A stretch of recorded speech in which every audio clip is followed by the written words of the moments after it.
Play hard and love big radio podcast. Inspiration on your station with the show broadcast. You don't want to miss it. You gotta listen. Good vibes and stories for you to go the distance. Bringing inspiration, stories that shine. Helping you connect heart and mind align. Live your best life, lift up and soar. Fueled by kumquat energy, we give you more. Play hard and love big. What's up, everyone, and welcome to a special edition of Play Hard and Love Big Radio. My name is Nick Clark, and I'm your host for today's show. Play Hard and Love Big Radio is the official podcast of Spotted Dog Yoga and stand-up paddleboard company based out of Folsom, California.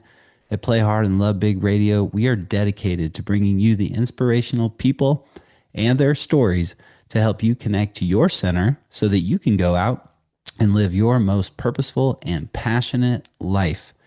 Play Hard and Love Big Radio is brought to you by Kumquat Energy and Hydration Drinks, a clean and refreshing way to hydrate your body so that you can go out and live your fullest expression of life.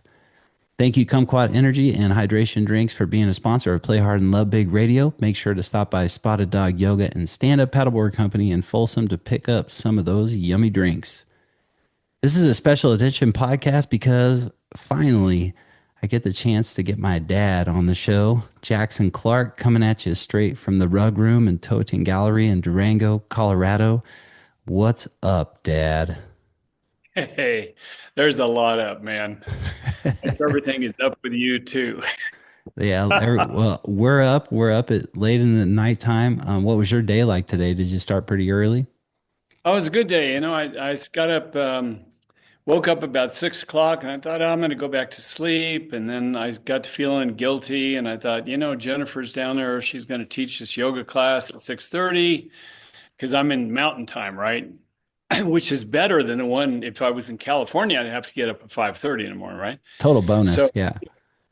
yeah. So anyway, I finally got up and did the yoga class, and it's just amazing. I feel good. It's any kind of exercise is good, but it's really hard for me to get up and like ride a bicycle at 5 in the morning or go running. You see these people running down the road. It's 45 degrees out there in their sweatshirts, and I'm thinking that's just not fun, And the whole yoga thing has been really good, and getting up in the morning and doing it early, I felt a whole lot better all day. So thanks for your online classes, and it's really good. And it's kind of funny because you get to know the people that are in the classes.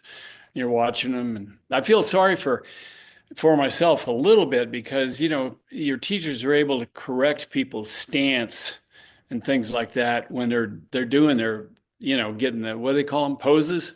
Yeah. A little bit out of line, and I don't have any of that. I just lean against the couch and hope I don't fall over. But yeah. I mean, The day started really well, and it's been a good day, and we had a beautiful day in Colorado today, and the tourists are starting to come in, and the gallery's been busy, and that's been a fun thing too. So yeah, things are good. yeah, that's great, man. I know you've been really a valued client of ours. I mean, since we started, of course, but even before we had Spotted Dog Yoga, you would come in and take my classes. You've been doing yoga for over a decade now, man. Has it been that long? Yeah, You think I'd look better than I do today? well, that's the thing. There are some big lapses in between. You get into something else. We remember a couple times we got into riding the Iron Horse Classic, which is a bicycle ride that goes from Durango to Silverton, Colorado, over two 10,000-foot passes. And like the pros, it started because we have a narrow gauge train in Durango that's really a cool ride. And it starts in Durango, goes to Silverton, and it takes the train about 3 hours to get up there. And the whole goal, the race started some 30 or 40 years ago because the engineer on the train bet his brother, who was a bike rider, that the bike rider couldn't beat the train to Silverton. And so they raced, and of course the bike rider won.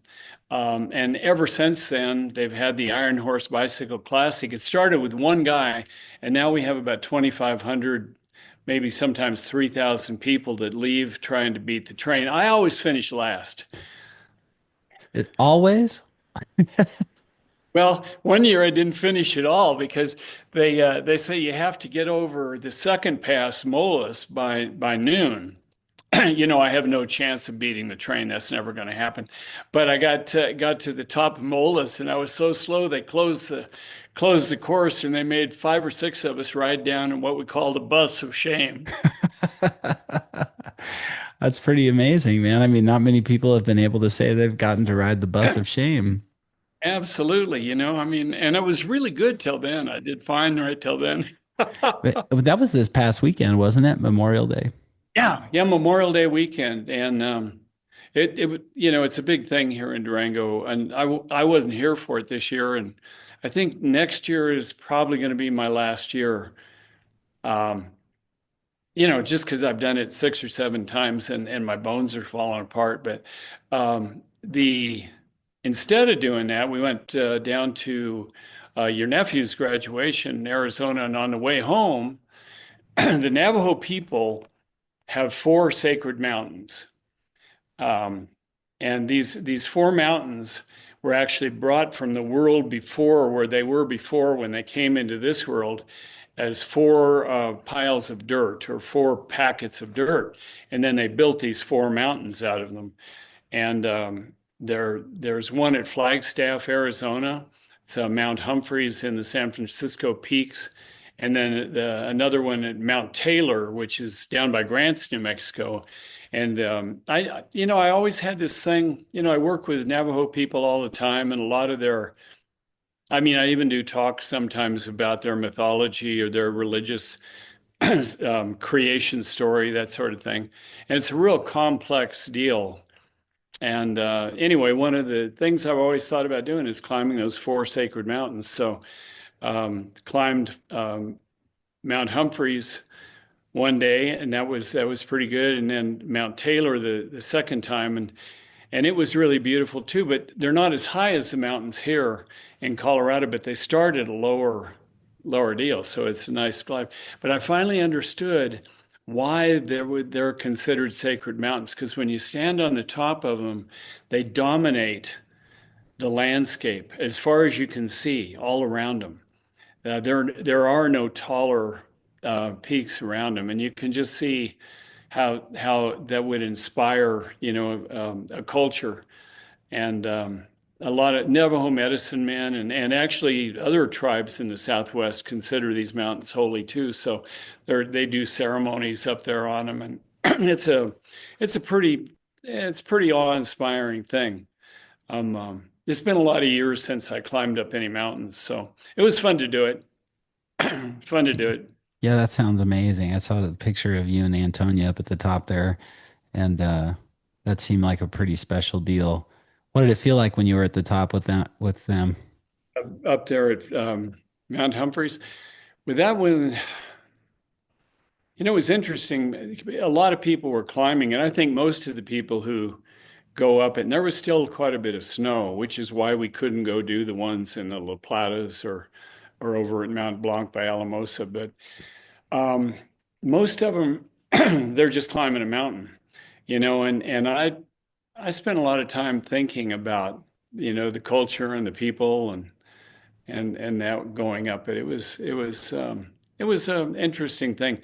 And today I was working with a Navajo weaver, and I was telling her about it, and she said, "Well, did you take some dirt from up there?" And I said, "I couldn't do that. Why would I, I'm a white guy. Why would I pick up, some of your sacred earth and take it?" And she said, "Well, I probably would have." And I said, "Well, you're a Navajo, It might mean a different thing to you, but I think you have to respect people's religions, and their creation story is really interesting because they go through several worlds, ended up in this world. And, a lot of people, at one point, the people were actually animals, and they had a big flood in one world that kind of forced them into, the survivors up into this world. Um, and I was saying to somebody, this is a really pretty complicated religion. You have all these things. And they said, well, you've got some pretty wacky stuff too. You got Adam and Eve stealing an apple and, an ark floating around with all the animals on the world. He said, it's what they think is really no different than what you think. It's just a different perspective. So, I really enjoyed that whole part of it. Yeah, I can see that. I mean, you spent a majority of your life really serving the culture. Can you talk a little bit about how the gallery started? Yeah, yeah. I was pretty lucky. I tell people that I never had a real job, um, which is partly true. But after I got out of college, or I was still in college actually, and I was home for the summer, and I'd worked at a newspaper for a while, and I drove a Pepsi truck for a while, and um, my dad was in your grandfather was in the Pepsi Cola business, but he was also on the side was in the Navajo rug business. And the way he got into that was pretty interesting because he'd been part of the hardware store here in Durango. His father died when he came home from World War II, and he took over the hardware store. And he could see that the future was pretty limited in it. The mines were closing around here. The uranium mill that was here in Durango was closing, and a lot of big customers were going out of business. And so he sold the hardware store, and then he was looking for a job. And the man who owned the Pepsi Cola company asked him if he'd like to go to work for him. Now, the reason that the guy asked him was that my dad had grown up with a father who loved the Navajo reservation. And every weekend, he would bundle the whole family in their car, big old Buick, and head down on the reservation. We're talking 1930s, right? Driving over dirt roads and going around. And so, they'd go stay at these trading posts and got to know all these traders. So my dad, even before he went to the war, he knew who these people were. And then he comes home, and Mr. McGraw was not selling much Pepsi Cola out on the Navajo reservation. Hmm. And so he thought my dad might be able to help him do that.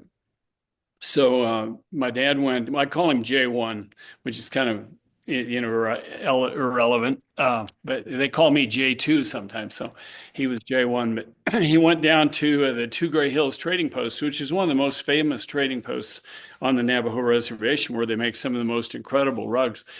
And went in to talk to the guy, and he said, you owe us $1,000. I'm working for Pepsi now. So I came down to collect the bill. And if you think about how much pop $1,000 would buy in 1957, that's a lot, right? Whoa. And, I feel guilty because of all of the sugar that went out there and how many teeth were probably ruined. But at that point out there wasn't a whole lot else to drink. The water was pretty brackish. It was hard to get fresh water. So anyway, the trader said, I don't have any money. And the shelves in his store were pretty empty. Navajo people sitting around waiting for their mail or something like that, whatever. And he was close to going out of business, but he said, come out in the back room, we'll have a drink.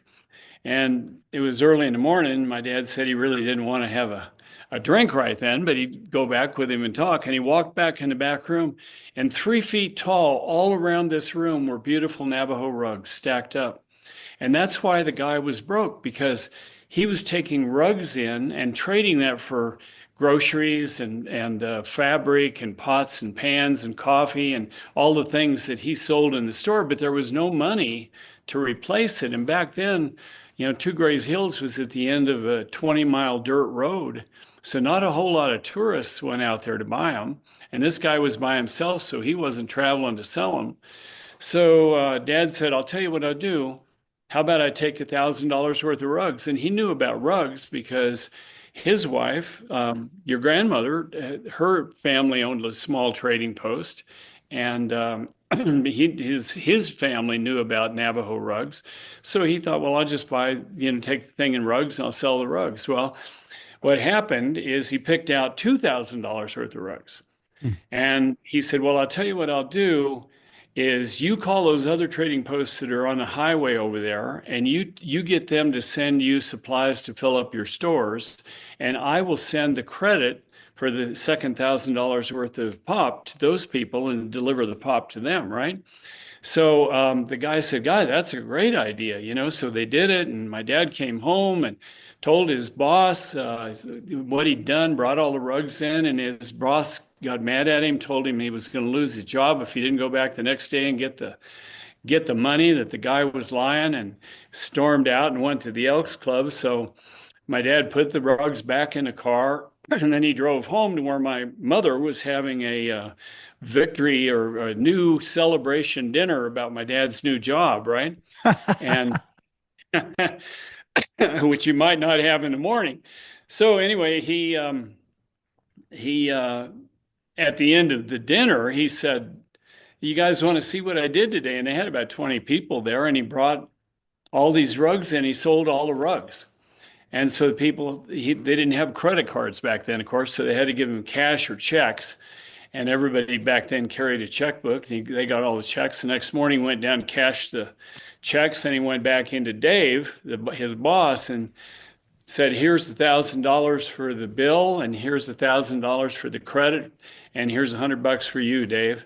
And Dave said, "Can you do that again?" So for the next 20 years, my dad worked deals with trading posts all over the Navajo reservation, the northern part. And Pepsi-Cola absolutely owned the Navajo reservation at that point. So it was a real good thing. But more than that, my dad started trading in rugs, and then weavers started about man.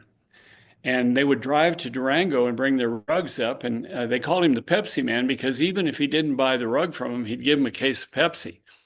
So, anyway, it was a good thing. And then pretty soon he ran out of friends to sell things to. So he started traveling to trade shows around the country. And I started doing trade shows. And your aunt, my sister, and I used to load up a big van in the summertime, and we just head north, and we'd go to Yellowstone National Park and Grand Teton, Glacier, go to stores in Jackson, Wyoming, and Estes Park and Rocky Mountain National Park, go to California. You spend the whole summer just driving around and carrying rugs in and out of stores, and people write you a check for them. And that was a pretty good way to make some money, And to Worked make out. some really great relationships too. How Oh, how old were you and Antonio when you started doing that?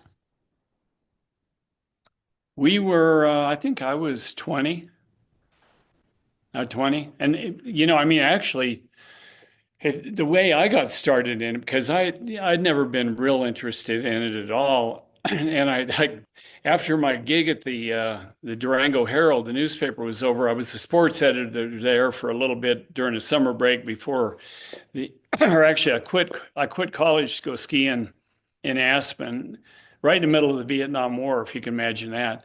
And then I don't know why I didn't go drafted, but anyway, I came back to Durango in the spring, and they'd hired a new sports editor, but he wasn't going to be there for a while. And I was in journalism school, so the publisher asked me if I'd like to be the sports editor, which is great for a guy that was in journalism school, right?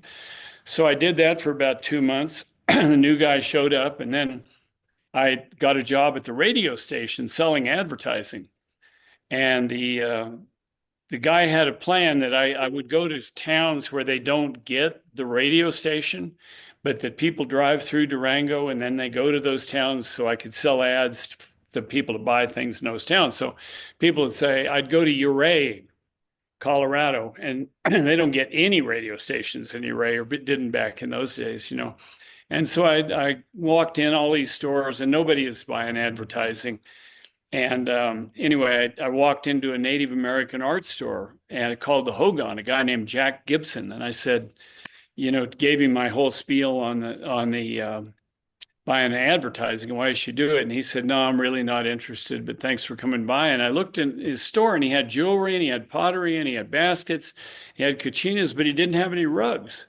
Huh. And I said, "You don't have any Navajo rugs in your store?" And he said, "I'd really like to have some, but no, none of the traders have been traveling through selling them. So I really, I haven't been able to get any this year." And I said, "I'll be back this afternoon." So I drove down and quit my job at the radio station.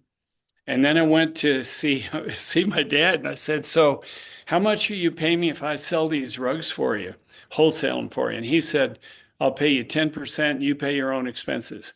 And I said, "Okay." So I had a little tiny Subaru back then. They just had a really small trunk, right? So my mom had this Plymouth Fury convertible, which is a big car, and I filled the whole trunk with rugs, and then I filled the back seat with rugs, and I didn't know a whole lot about rugs other than, what I'd kind of gathered from my dad. So I got a real small, thin book, Gilbert Maxwell, Past, Present, and Future of Navajo Weaving. And on my way to Ouray, which is kind of a windy, cliffy road, I read most of this book, right? While you're driving? Yeah, yeah. It's not a good move. But I got to Ouray and drove in and went in. God, this guy bought like $2,000 worth of rugs. So that put $200 in my pocket. That was in 1972. And I'm thinking, this is a pretty good deal. So I just kept going. I went to Estes Park. I was clear up in Wyoming, selling rugs, and I called the office one day, and um, my dad's secretary said, Mom called and she wants her car back. So I drove back down. But then, after that, we started traveling and doing it. It was a lot of fun. But I'll tell you what changed the whole thing, though, Nick, was when you start to meet the weavers, and you start to get to know them. Or, I remember going down on the reservation with my dad one time, and he slams on the brakes and he said, "Look at that. You're not going to see that ever again, probably. Look at that." And I look over, and coming out of this canyon is this Navajo family in a wooden just a wooden wagon with horses pulling them out of this canyon, you know. And we'd go to Hogan's. You'd see these places with an eight-sided dwelling of logs and adobe kind of wood with a mud roof where these people lived. And and I just started thinking about how different their life was than mine. And then when weavers would come in, and I'd talk to them and get to know them, and my dad used to take off sometimes. He'd just go down on the reservation, travel around and meet people, and visit weavers he knew. I mean, around Thanksgiving, he was taking turkeys down to everybody and stuff like that. And probably the big change was one day I was working at the showroom in the Pepsi plant. This is after I got out of school, 1973, 74, something like that. And this weaver walked in that was my age, Helen Begay, and we really hit it off when we were talking and things like that. And she had this rug, and yeah, I thought I knew a whole lot about weaving then. There are different styles that come from different trading posts and things like that. And I said, "So Helen, what kind of rug is that?" I mean, it was real different. It only had borders on two sides, and it had different kinds of patterns in it. And she looked at me. She said, "That's a Helen Begay rug. And it's not going to cost you much now, but it's going to cost a lot of money in a few years." And, I looked at it and I thought, that's really something. And that was the day when my dad came back from lunch. I said, "We're doing this wrong, because we're selling Two Gray Hills rugs, and we're selling Ganado rugs, and we're selling Yay rugs and different patterns." And I said, "We ought to be selling Helen Begay's and May Jim's and Susie Yazzi's, and giving these women the accreditation of being a real artist," which is what they are. And he bought into it right away. So it was fun. But I had a weaver last week named May Morgan. She's 101 years old. And I bought rugs for at least 30 years. And I guess my dad probably did too. But she just, she hadn't been able to weave for about a year and a half or so. But she called, or her daughter called, because May doesn't speak any English. And she said, "Well, I want to come up and visit." And I said, "Well, yeah, that'd be great. When do you want to come?" And they were coming up on Tuesday. So I called my sister and I said, "You won't believe this. May Morgan's 101. She's coming up to visit us." And she always used to come at Christmas, and we'd exchange presents and things. So, I got some presents for her, and Antonia got some presents for her, and then she came up, and by God, she had presents for us. It No was kind of kidding. like, yeah, Christmas in May, and we had a great talk, and she told us about her grandmother, great grandmother, who back during the days of Kit Carson's was rounded up and marched across the Navajo reservation and basically imprisoned for a period of time, and how she escaped and got back, and all these things that I'd always thought about asking her. Sometimes this is a real important thing. And when you're around older people and you think you have a lot of time to ask them stories, to tell you about their lives, it's important to do it because they're not going to be there forever. And I feel that happened with both my parents. And here's May, and I started asking her these questions that of things I really wanted to know about her life. And I learned so much. And the older person gets so much joy in sharing that with you, sharing their life because it makes their life important. It gives them something to tell the world about. So yeah, but she's 102 or 101, gonna be 102 pretty soon. That's pretty dang amazing, man. Well, I mean, I have to say, as a brief, um, just I guess not an interruption from the story of the artists you work with and whatnot, but this is for me, this recording this podcast and doing more of these is really special for me too, because I feel like I haven't had a chance to sit down and just learn about you and what you do and what you've done. And it's really, in a lot of ways, it's really neat for me just to sit back and to listen. And one of the things that I always get from you when you're talking about your artists and your passion and profession and the people that you work with is a lot of passion. You have a whole lot of passion for what you do and the people that you work for. And I really admire that and I love that. And I just get that in your voice and in your story, and it's cool. So thanks, Dad, for taking the time Yeah, to share your story. So how big is an average size rug? a lot smaller than they used to be. Back in the day, people would weave 8 by 10s and things like that, bigger even. Excuse me. Um, but today, and actually 4 by 6 would probably be, or 3 by 5 is probably the average size that a weaver can make or does make. The problem is it takes a long time to make them, and it takes a lot of skill or a lot of years to learn to weave them well enough to do that, right? And to weave a huge rug, you put it on a loom and then you have to roll it up. So when you get to one end, you can't even see what's at the other end. So we bought a rug that was 9.5 by 12.5. Oh, it's 20 years ago from this lady. Took her 2.5 years to weave that rug. Wow. Um, and not very many weavers actually do this for a living today. Gratefully, the schools on the reservation are getting better. Job opportunities are better. Um, but it's the older women who are actually still weaving today. We haven't bought a rug from a young girl for a long time. And in the gallery now, yeah, 20 years ago, 30 years ago, 90% of the rugs we bought were from weavers that were actually weaving them. And today, maybe it's 20%. So the rest of our rugs come from estates and collections and things like that. So we sell a lot more historical things. But the coolest thing is when you see an old woman walk in and she has a rolled up rug, and it's usually wrapped in a bluebird flower sack. And bluebird flower is made over in Cortez, Colorado. And it's the most popular flower on the Navajo reservation because it's the best flour to make. It doesn't have much gluten in it. It's the best flour to make fry bread with. Yeah. And if people listening have never had Navajo fry bread, it is incredible.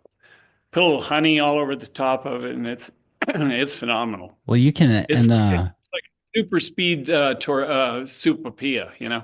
oh yeah, you can do the sweet version too. And then also, don't they do the Navajo taco where it's fry bread and you've got the beans and the meat and the chilies and all that yummy stuff too? Um, onions all over the top of it. Yeah, it's great. Oh man, I wonder if there's anywhere around here that has anything like that. I sure missed that. I remember going to the Indian market as a kid in Santa Fe, and we always had fry bread. Oh yeah. Yeah, absolutely. Get the honey all over your face and all that kind of stuff. Not me, not Yeah. this guy, not the powdered sugar, none of that. Wait, okay, so why so that's the best. They always have the bluebird flower. Yeah, they walk in and the bluebird flour sack is in there, and there were my favorite story about that was a lady who developed this burnt water style of weaving, which is vegetal dyes but in a geometric pattern. And anyway, Philomena Yazzie was her name. And I never had bought any rugs from her. I hadn't even bought any burnt water rugs, but it was in the middle of January. And I'm up in the office and I told everybody, I said, we are not buying anything. We don't have any money. We are broke. Just please tell anybody we're not buying anything, right? And then this lady walks in, and she's got the long velvet skirt and the velvet blouse, and she's got her squash blossom on, and just a sweet looking little lady. And she's got this big bluebird flower sack with this rug wrapped in it. And I thought, oh God. So I walked downstairs and I said, I'm sorry, I can't buy you rug today. I can't, I just don't have any money to do it. And she said, that's all right. I had just always heard about you and about your store, and I wanted to see what it looked like. And I said, really? And she said, yeah. And I said, and that was the first time a weaver ever told me that, right? And I said, well, what's your name? And she said, Philomena Yazzie. And this is like having Michelangelo walk in, right? So I had, let me see your rug. Yeah, I had to go over to the bank and borrow the money to buy the rug. But it was that bluebird flower sack that I saw and caught me. Just has still have But that image. these older ladies are so wonderful, and they're not going to be around much any longer. But I don't know. It's been a good career. It's funny because when I was listening to your podcast the other day with the great guy that does the the energy drinks and the construction and all of that. What's his name? Mauricio. Yeah, Mauricio. I mean, what a great guy. Yeah. And, I was thinking, he started out, he had a direct line to what he wanted to do in his life, what he wanted he wanted a Ferrari by the time he was 40 years old, right? Right. Well, I kind of went about it the other way. I really didn't know what the heck I wanted to do. So I, would fall into things, and then I find that when you're doing something, whether it was when I was driving a truck or teaching skiing or working for the newspaper or doing this, that if you just throw yourself into it, people say I have a job I don't like. Well, then pretend you like it. Do something, and if you pretend you like it and you don't end up liking it, do something else. You know, it's just that important that you're happy. And I went to a doctor this year, and I was going to have some tests or something. They had to give me an anesthetic, right? And I said, I'd rather do it without the anesthetic. And they said, well, why do you want to do that? And the nurse said to me, why do you want to do that? And I said, because I want to get back to work. And she said, why would anyone want to go back to work? And I said, if you're working at something you don't want to do, you're doing the wrong thing. Because, what is life about that you're going to, you know, spend your day doing things you don't like? There's always something you can like. So there's my deal for the minute.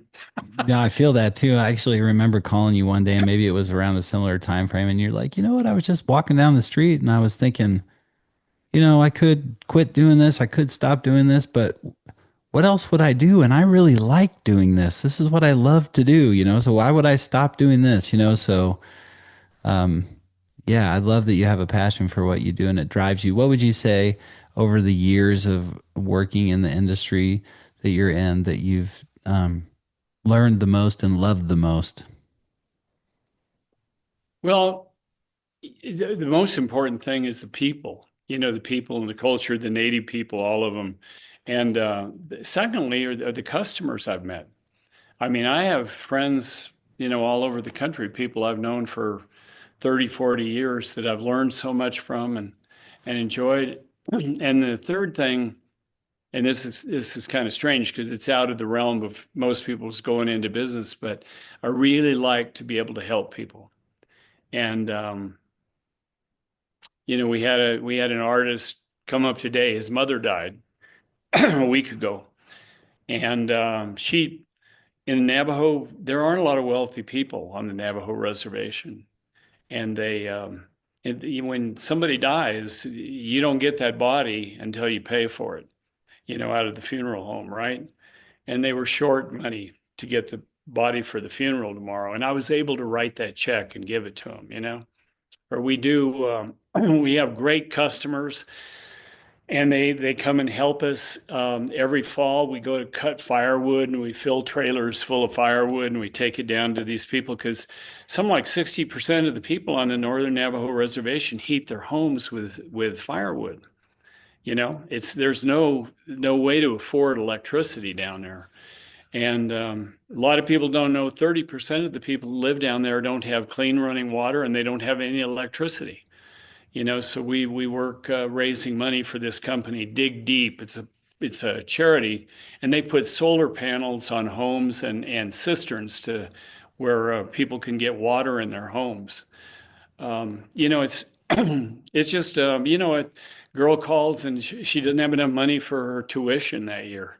If I can do that, that really is something, and it's a constant thing. And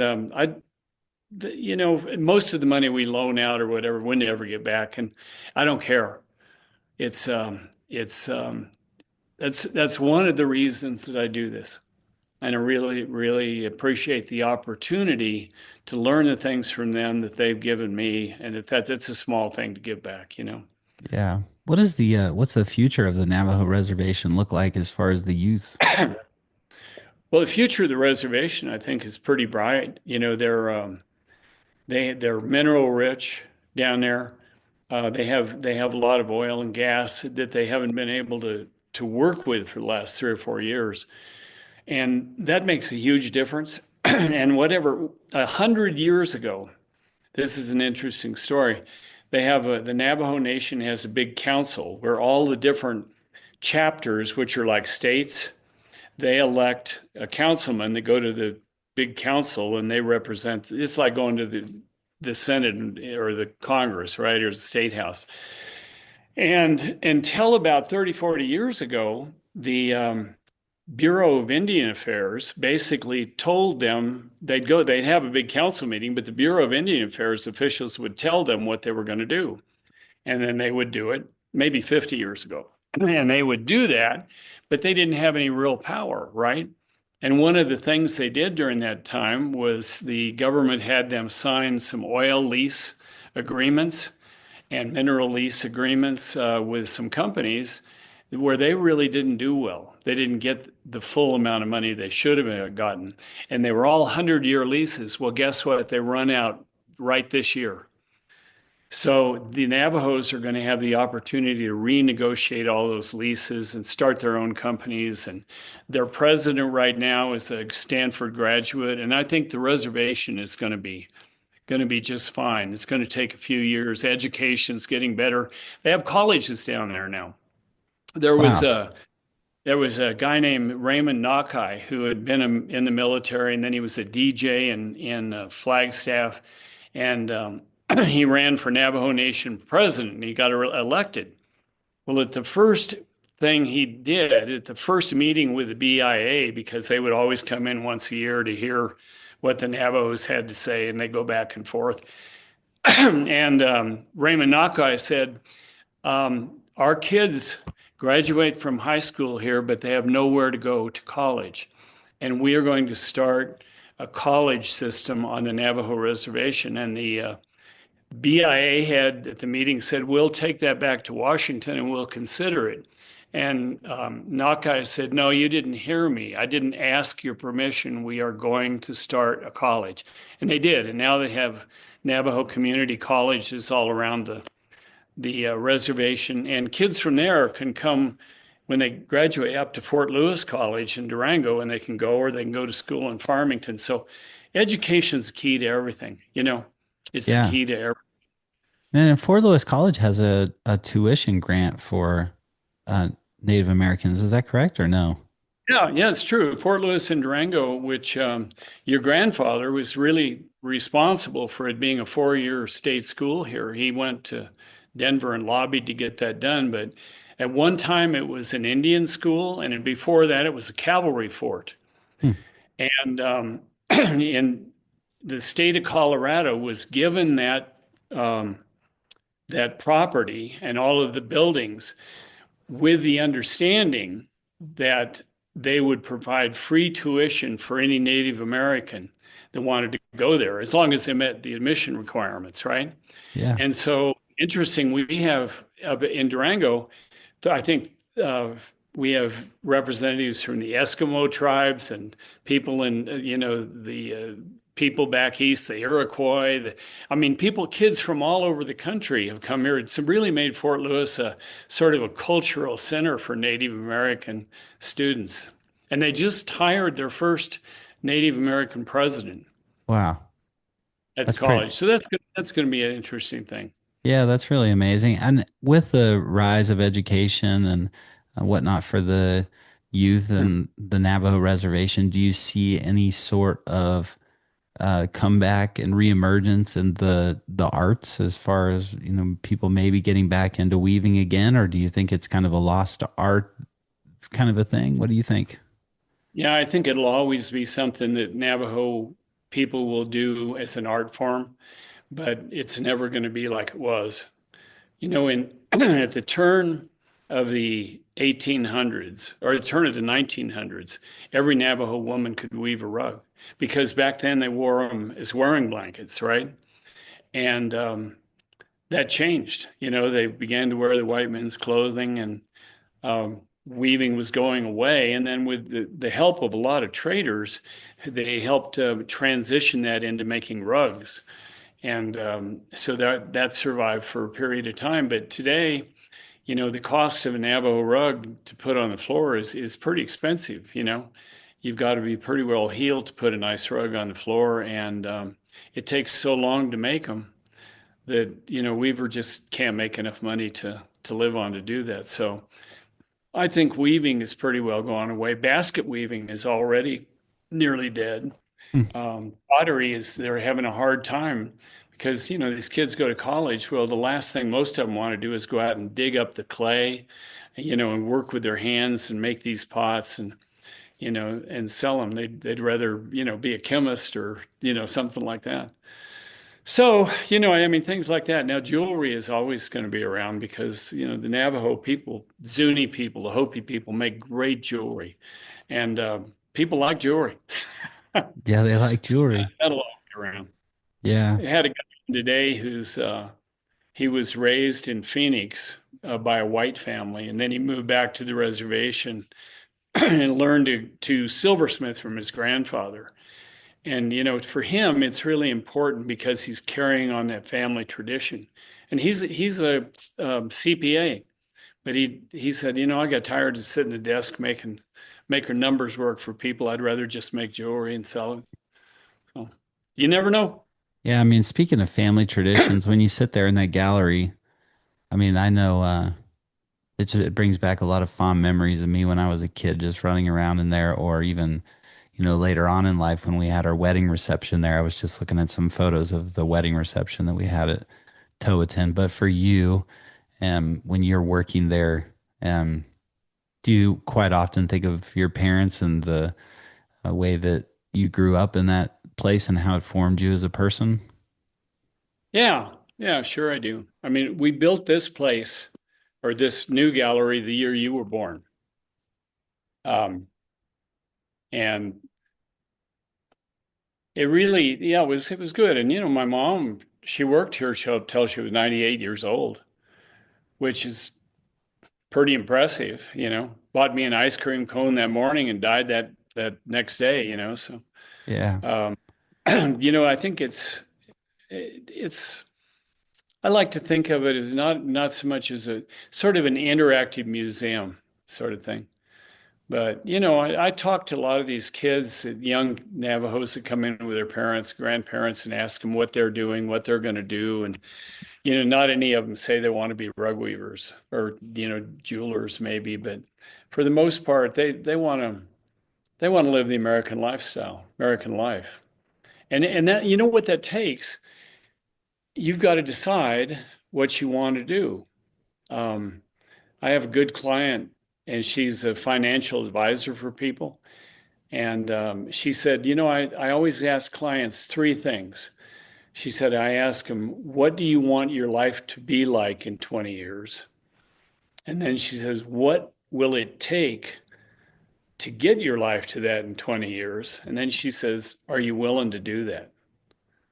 Are you willing to work hard enough to do that? So, you know, a lot of these, a lot of Native kids end up getting pregnant early, and things are not as.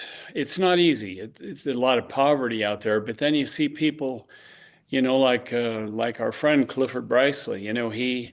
His high school teacher is a Navajo kid from Cove, Arizona, and his high school teacher told him that he should try and apply for a vocational job because he didn't have what it'd take to go to college.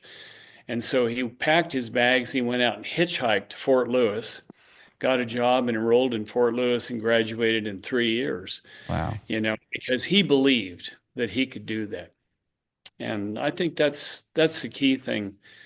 A lot of these kids have been knocked down a lot, you know. There's not to say there's over the years a lot of racism that's gone in that deal, but I think people are coming away from that. These kids are getting good educations and believing in themselves more. And it's a little hard too because some kids feel like they're really traditional Navajos and they believe they have to live within the four sacred mountains, in the confines of those four sacred mountains to be complete, you know. But then you have other kids that are, ending up in Washington, D.C. or in Dallas or, all over the country. So I don't know. Yeah, I It's mean, an interesting evolution. We're kind of at a strange thing in the United States right now, where the native people are being really integrated into society, but they really want to maintain their cultural roots. So that's why you have art shows like the Santa Fe Indian Market, Gallup Ceremonial, and the Red Earth Show in Oklahoma. They want to maintain that connection to their traditional roots, and they should.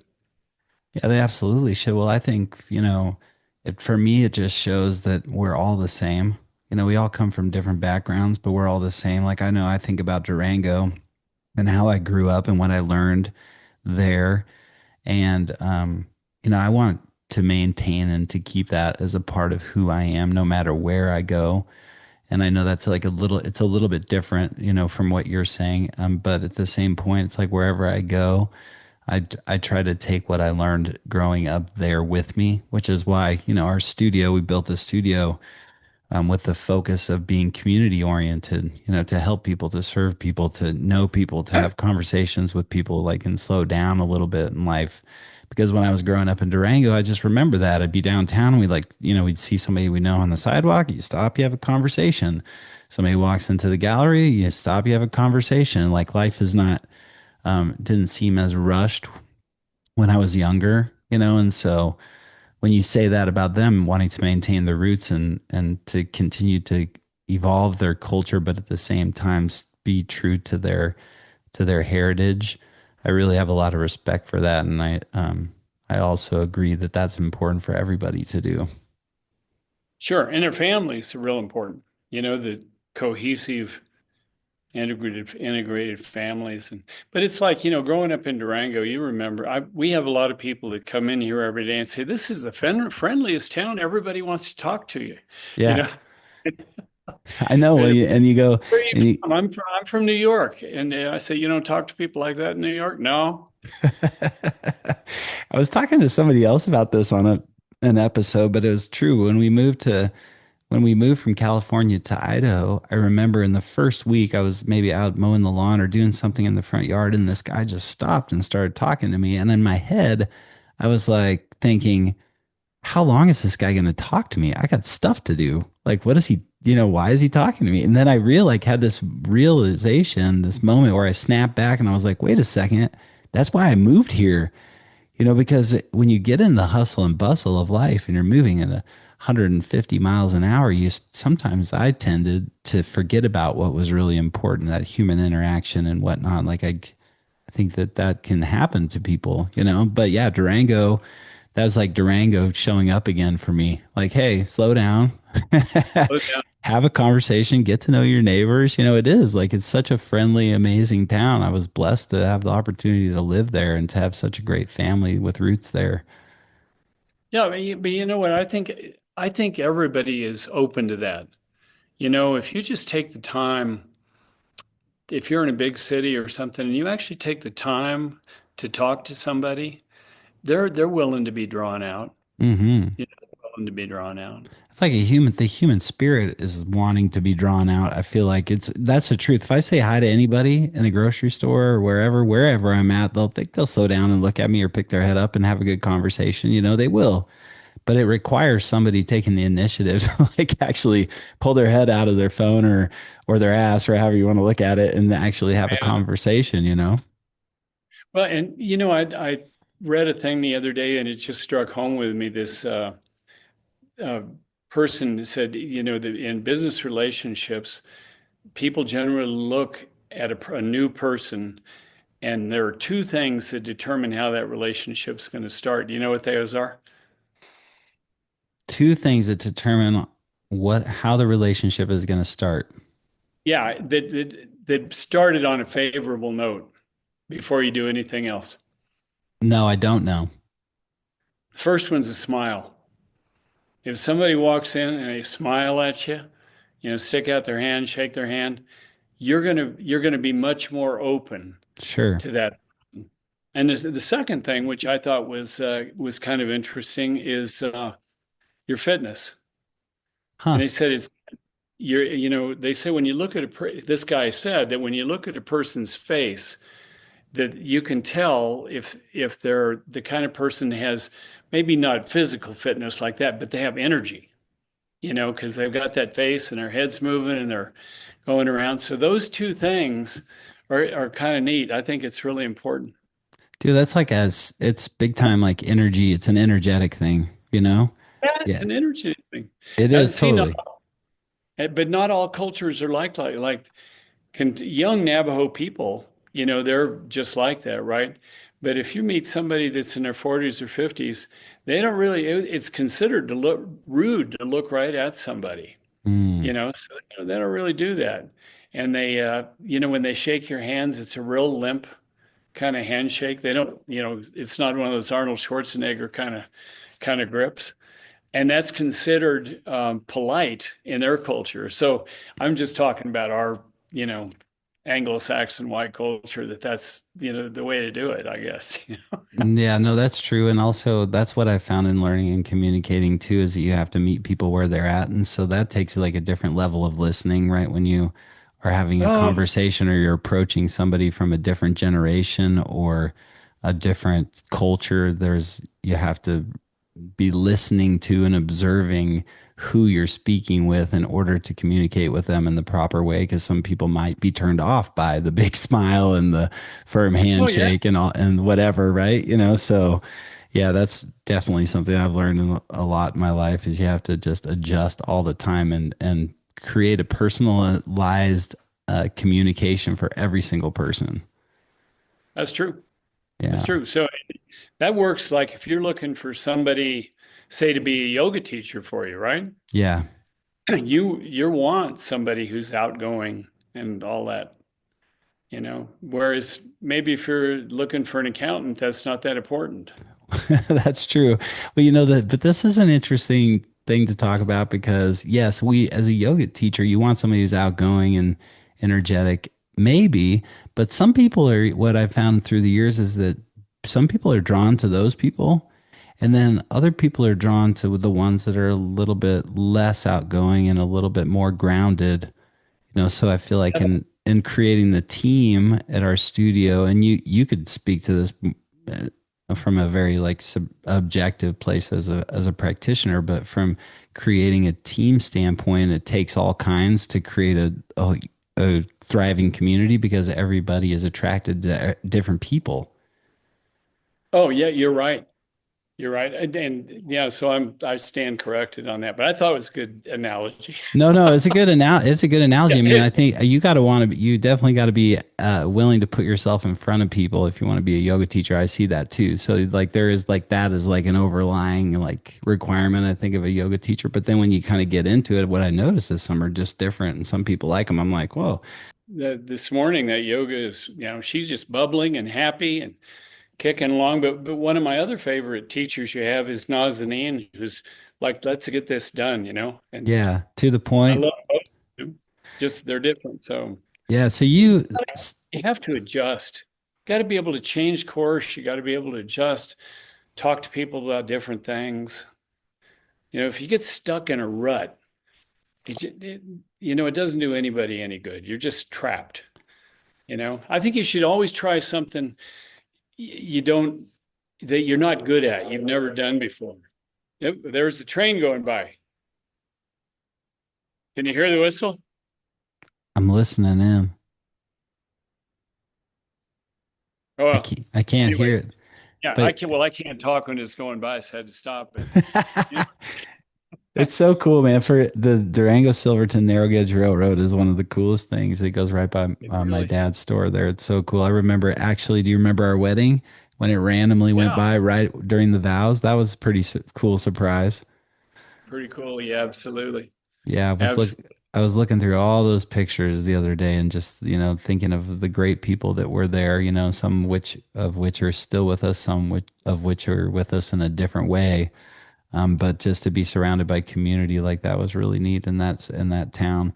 Um, yeah, it was really cool. Dad, thanks for taking the time to be on this show. What is there anything that you want to share before we branch off or wrap it Well, up? Your biggest I, takeaway? I mean, yeah, just want to quickly say that it's first of all, I don't know why any kid would ask their father to be on a podcast because all kids know more than their parents do. You know, Up until the age of 41 when they realize like that's absolutely not even close to true. But I think probably the one thing that I've learned that I think really is important is not to be afraid to try something new. Everything I've done in my life, I mean, people say, well, you've been in the gallery business for 40 years, but it's been a different business every year. Every day it's a little different because you try something a little bit different, a little bit new. And I think my sister is a pretty good example of that. People will ask her, hey, do you want to go scuba diving in the Philippines? And she'll say, yeah, sure. But she then has to figure out how to scuba dive and how to get to the Philippines. Say yes first, and then do it. I don't know. I just maybe that's not a great example, but I think it's good to step out of your bounds once in a while and do something a little different. And that makes life a lot more enjoyable because, if you do the same thing every day, all the time, it's not going to be much fun. Goodness, no, I definitely feel like that there's a lot of things that I've jumped into, but I've overthought it before I jumped into them, and through my life, and the overthinking really didn't do me much good. And so I like what you're saying. If you just kind of throw yourself in there and just, adjust as you go and you work with, at least for me, when I make mistakes, if I just kind of move with them and learn from them and do all the things that ultimately I get to the place where I learn it, you know. I've Yeah. the guitar. You and Katie bought me a guitar. Like, I don't know, it was God, it had been a decade. Probably was a decade ago, 10 years ago, and I pulled it out because the kids have these ukuleles that we got them, and they get on these ukuleles, and I swear they're gonna break the strings. They're just like jamming on them and just cranking on them, and they don't break them at all. But they've been asking me if I'll just pull the guitar out and play with them too. Well, I hadn't really played the guitar in a long time, but so I started playing the guitar and then I was like, you know what, maybe I'll just kind of do like 10, 15 minutes a day and just see what happens. And so I'm on a 7 day streak of playing my guitar just right before Right. bed. My fingers hurt, but I'm like, if I just do 15, 10, 15 minutes a day at this, then I'll have like a unique kind of a skill. It's something that like relaxes me, instead of just like looking at it in its case and hoping that I'll open it up someday. I actually open it up and do it. And so I guess my lesson from that is that sometimes people lead you in the right direction. You have to listen. And my kids definitely do that a lot too. That, Owen and Sawyer, they're always pushing me to just kind of be a yes because they're just the way that they're just like that all the time. Yeah, that's really true. And challenges show up in your life, and they say if you do something and you don't succeed, what you get is experience. And that experience is always valuable. Even if it didn't work, you still learn something from it.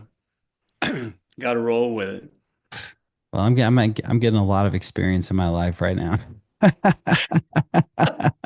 Like a whole lot of experience. I did when it comes down to it, I think that where I'm at right now is that I'm like daily trying to remind myself, Dad, that to put my attention and intention on the things that matter and to take my attention off of those things that don't matter. And when I put my focus on that and like as my intention for the day, what I notice is that I spend a lot of time thinking or worrying about the way things are, as opposed to just like focusing on the how amazing things are. Like I have a lot of worry that and I think the reason I say that is I think that that's a good thing to have that awareness that I have that Sure. worry because when I have an awareness that I'm worrying about something and it's taking away from my opportunity just to be present with the things that are great, then I can actually change that and I can worry less. And so I notice that I'm worrying less the more that I focus on just being with the good things. Does that make sense what I'm saying? Sure, exactly it does. And also that idea that thoughts become things. You keep thinking about something where you're going, and ultimately you'll get there. You don't know how you're going to get there, but you'll get there. And Yeah. another thing I think is so important, and you have this, is you have somebody in your life that supports you and that you're able to draw on each other. I have that in my life. It when because everybody feels down sometimes. Everybody gets knocked over and goes, "Oh my God, what am I doing?" And to have somebody say to you, "Yeah, this is going to be all right. You can do this." You know, that Yeah. makes a bit, that makes a huge difference. Makes a huge difference. Yeah. It makes a huge difference. And when they do that for you, then you can turn around and do that for them right back. Yeah, Exactly right. that's exactly right, man. Cool. You Well, try and you try and do that with everybody you know, right? yeah, I really do try to do that with everybody I know. You know, I actually like I find that the more that I'm out and around people, and I think that this is probably true for a lot of people, even if they consider themselves introverts. The more that I'm out and around with people, the better I am. Like the healthier I am, the happier I am, the easier it is for me to solve problems, that kind of thing. So I don't know what I was talking about, why that came up, but it's just like I just noticed that I have to be around people, and so doing these podcasts is super fun for me. But getting out into the communities and doing different stuff like that has been really awesome for me as well. And I know that that's why you part of like you mentioned earlier, why you love what you do, the people, the traders, the Navajo people on the reservation, the people that you work with, all those people that you've made a huge difference for in your life, the advocacy and the stuff that you do to stand up for Durango and the place that you love and the culture that you have there and where you're living. Like I know that that's part of why you're so great, Dad. So thank you, man. Oh, well, and it's people you work with too. You know, they can help each other out. You can help them out. They help you out. It's a mutual giving society. Dude, how many times have I called you and been like, I don't know what is going on, like so frustrated, probably like in this like half complaining 5-year old mode. And you always seem to have some like really great words of wisdom for me, to keep me Yeah, going. Yeah. I don't know where those came from. You got him inside it. You got him inside. It's from the early yoga that you do, all the Iron Horse bicycle classics that you've done, all the Yeah. climbing and all the cool stuff that you're up to, man. I'm inspired by you, Dad. Well, I'm always inspired by you, so thank you. Thanks, man. All right. Well, there you have it. The first, we should do more of these for sure. It'd be really, really great to do more of these little check-ins on your adventures and the things that you've got going on. You've got a really great backdrop. Your backdrop is just kicking my backdrop's butt. Um, but yeah, we Yeah. should do them again. So thank you very much, Dad. Hey, and everyone, thank you so much for checking out Play Hard and Love Big Radio, the official podcast of Spotted Dog Yoga and Stand Up Paddleboard Company based out of Folsom, California. Play Hard and Love Big Radio is brought to you by Kumquat Energy and Hydration Products. They are clean, they are refreshing, and they're available at our studio. So you got to get in and get your energy or hydration drink on with Kumquat products. Play Hard and Love Big Radio is dedicated to bringing you the inspirational people and their stories so that you connect to your center and you go out and you make a bigger difference in your world. And today we had special guest Jackson Clark, J2, JC2, right here. My dad. Thank you so much for being a part of the show, Dad. It was amazing. Yeah. Big hugs to Katie and the kids. Hey, thanks, Dad. We miss you. Hopefully we get a chance to see you really soon. All right. Look forward to it. Look forward to it too. Play hard and love big radio podcast. Inspiration on your station with the show broadcast. You don't want to miss it. You got to listen. Good vibes and stories for you to go the distance. Bringing inspiration, stories that shine. Helping you connect heart and mind aligned. Live your best life, lift up and soar. Fueled by Kumquat energy, we give you more. Play hard and